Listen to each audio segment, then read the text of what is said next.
Vou falar da Zona Franca de Manaus. A Zona Franca de Manaus foi decidida politicamente por um monte de razão, eu não estou aí para julgar, mas o IVA na reforma tributária, e olha gente, é duro achar essas informações na internet, hein? Tem que pesquisar e pesquisar muito. O IVA, cada vez que você coloca uma isenção, sobe o IVA de quem não tem isenção. Por exemplo, o nosso presidente falou, eu quero cortar o IVA para carne. E todo mundo falou na hora, se você corta o IVA para carne, o IVA do Brasil, que é 26,5%, que é o mais alto do mundo junto com a Hungria, vai para 27%. Porque vai custar da carne para todo mundo, vai custar 0,5% a mais no IVA. E no fim, o negócio da isenção da carne não passou por um problema técnico. Como é que você diferencia tecnicamente acém de filé mignon? Corte nobre de corte menos nobre. Muito difícil. Então falaram, é muito complicado, a Receita Federal não vai conseguir fazer. Cobra o IVA em cima da carne. A Zona Franca de Manaus, gente, para vocês terem uma ideia, Manaus tem 1,5 milhão de habitantes. Para a gente manter a Zona Franca de Manaus do jeito que ela está hoje, ou seja, para manter lá 200, 300 mil empregos, todos nós, eu, você que está assistindo, você vai pagar 3 a 4 pontos a mais no IVA. Ou seja, acabou a Zona Franca de Manaus, o IVA de equilíbrio é 23%. Mantém a Zona Franca de Manaus, o IVA é 26,5%. Uau! Todos nós vamos pagar 3 pontos a mais de IVA para manter os empregos daquele pessoal da Zona Franca de Manaus.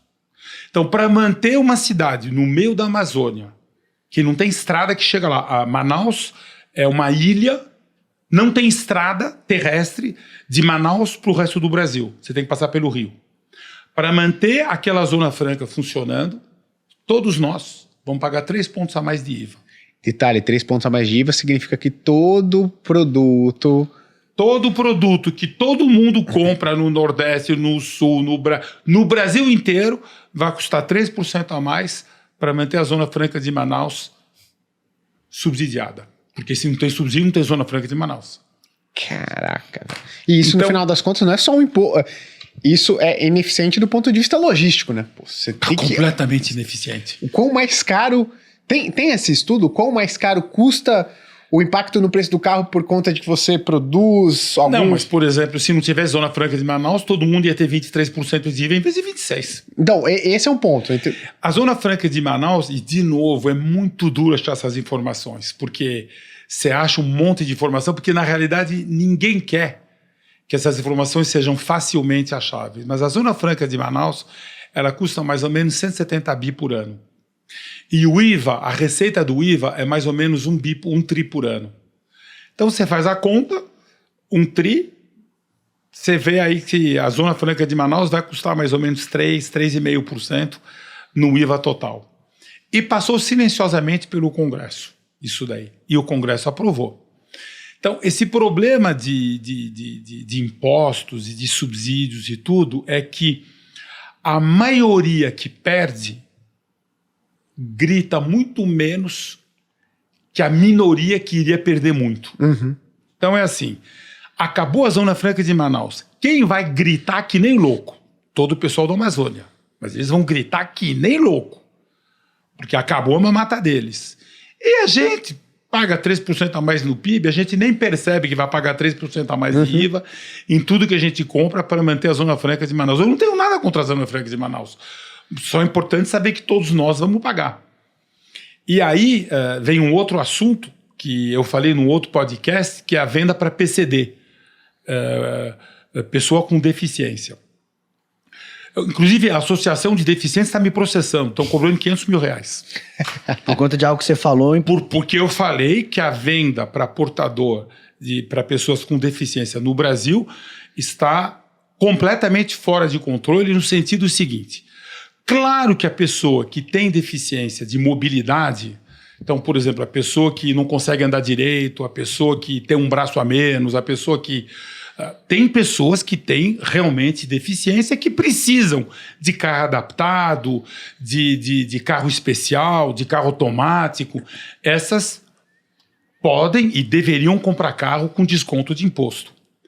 Quando foi feito o programa de venda para deficiente, no começo, 2008, 9, 10, 11, 12, a venda PCD, assim que a gente chama na gíria, era 1 a 1,5% do mercado. Hoje, a venda para PCD é 15 a 20% do mercado. Isso quer dizer o seguinte, como o mercado brasileiro é 2,5 milhões de automóveis esse ano, 400 mil deficientes físicos vão comprar carro esse ano. Óbvio que nós não temos por ano, e você tem que guardar o carro 4 anos. Você não tem que pagar um imposto. Você não tem 400 mil pessoas com... Nós não passamos por uma guerra que nem a Ucrânia ou sei lá o quê. A gente não tem tanta gente com deficiente. A gente tem 1 a 2% da população e essa merece comprar. Tô interrompendo esse vídeo aqui para te dar um recado importantíssimo. Se você gosta do mercado financeiro, se você pretende trabalhar no mercado financeiro, se você tem curso superior, eu tenho uma excelente oportunidade para você. Seguinte, a Portfel, que é a consultoria de investimentos do Grupo Primo, é a consultoria de investimentos que mais cresce no Brasil, tem um curso específico para quem deseja se tornar um consultor financeiro, um consultor de investimento. E eles criaram a formação de consultor Portfel. Você completando a formação de consultor da Portfel em um determinado tempo, você garante uma entrevista aqui interna com a Portfel. Então essa é a melhor oportunidade que você tem para finalmente fazer a transição de carreira e olha só, muito bem embasado, tá? Porque o treinamento da Portfel vai te dar toda a ferramenta necessária, o conhecimento necessário para você atuar com a melhor equipe de consultores do Brasil. Então clica no link aqui embaixo e se inscreva, porque eu, inclusive, vou estar lá te esperando, hein? Um abraço!